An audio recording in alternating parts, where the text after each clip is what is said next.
Our next topic is graph between E and R. V and R, here R specifies the external resistance V and R. Now let us first discuss about the graph between E and R.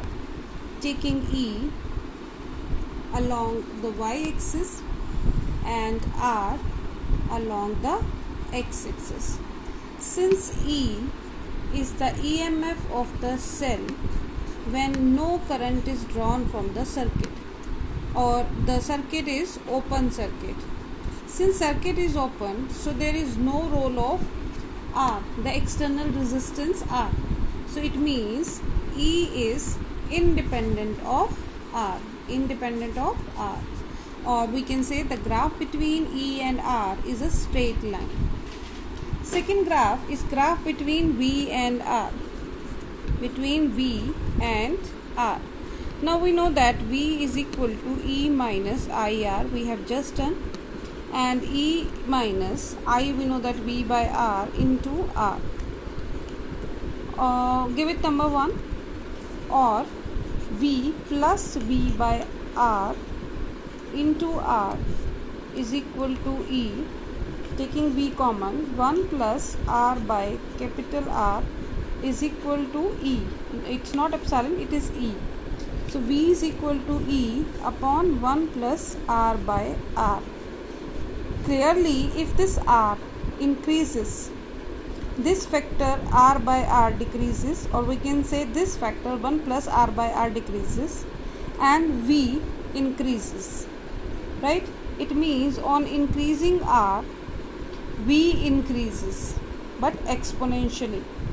And moreover, from this expression we can say when R is equal to infinity, in this case V is equal to E minus VR upon infinity, or V is equal to E minus 1 upon anything upon infinity is 0, or V is equal to E.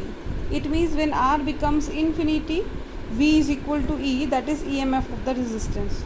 R is equal to infinity means current I is equal to 0, or the circuit is open circuit. So let us draw the graph for this. So graph for this is, we know that when R increases, V increases and becomes maximum after a certain value of R, means at infinite value of R. The graph will be